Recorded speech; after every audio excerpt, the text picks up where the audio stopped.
Hey guys, welcome back to Dre Racing. And today we're talking front shocks on our Plymouth Duster. This is the second video of 3 for upgrading the suspension on the Duster. I know you're gonna dig this. There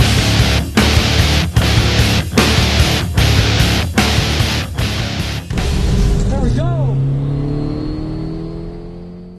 So to get you guys caught up to speed real quick with what we're doing, I'm going into my 4th season of bracket racing, the sportsman class at Tri-State Raceway.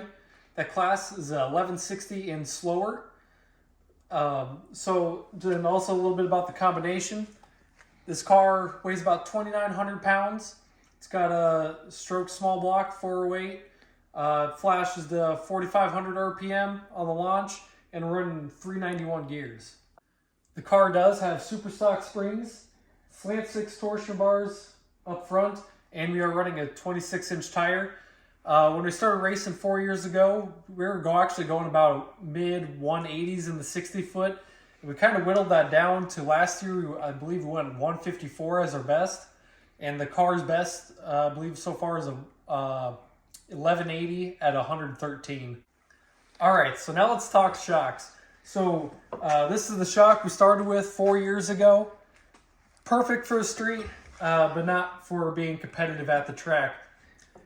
So then we were spinning a lot with our Nitto tires. So we made the change to the competition engineering. It says 3-way adjustable. It's not really, there's 3 different adjustments. And this shock runs about $75, very budget friendly, and they work fantastic. I would say this is a pretty entry level shock, being as though it is only $75. And it cut our 60 foot times down to about a tenth and a half compared to running this with the Nitto tires initially.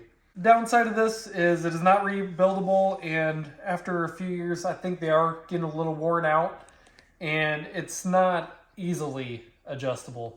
To actually adjust this, you have to take the nut off on the top, push it all the way down while it's inside the tire and everything, and then you have to twist it and you have to listen for a click. And as you guys know, at the track, between the speakers, every car setting their timing right next to you, you're never going to hear that click. Once again though, it is a great shock, but it's just not where we need to be at this point. So new for this year, we have the Strange S5081. This is a double adjustable for compression and rebound. Two-way adjustable there, and there's 10 different settings for each side. A big perk to this shock, not only that it's obviously better, but it is super easy to adjust.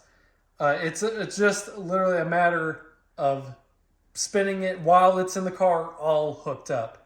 Also pro to this, it is rebuildable, so we can send it back to Strange or any shock builder and have it refreshed, and we'll be good to go again.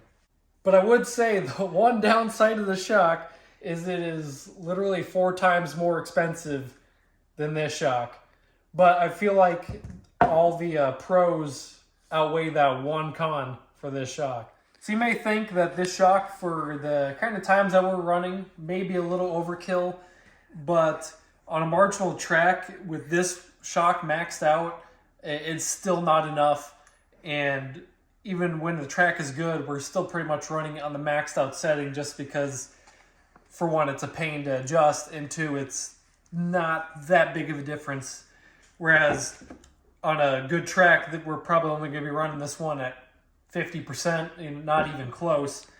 And there's a lot of adjustability, so when we do go to a little worse track, we can tune that a little bit.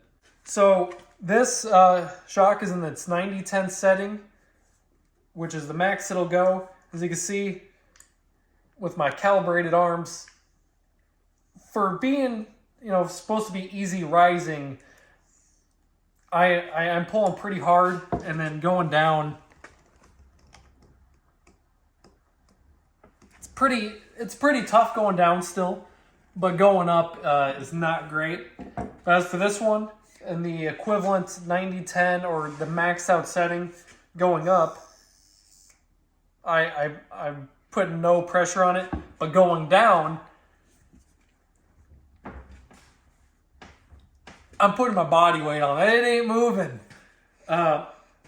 Just to show you how easy it is to adjust, let's say that's what we have the track in it. It's just not going great.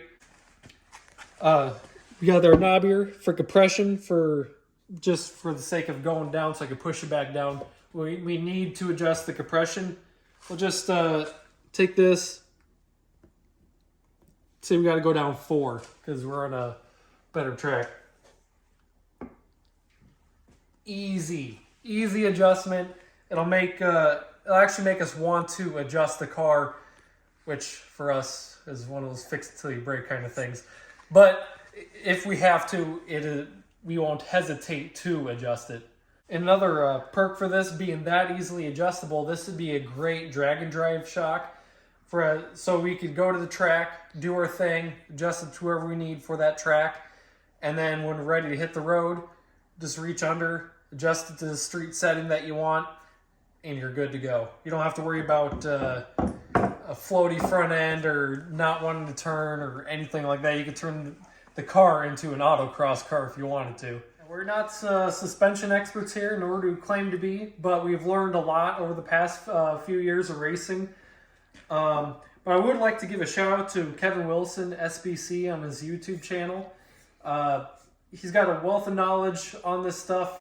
And we reached out to him and with some questions that we had on our car, and he got right back to us, and he kind of, I wouldn't say inspired, but motivated us to go with better, shocks in the front, fix some stuff in the back, so we can have a lot more consistent and better bracket car. So that's going to do it for this video. Hopefully you guys learned something, or even if you don't go this serious, this is, like I said, this is still a really good shock. So hopefully you guys subscribe. I will have a link down in the description for our shirts, Dre Racing. All the support helps out a lot. And hopefully you earned your subscription. We'll see you in the next one.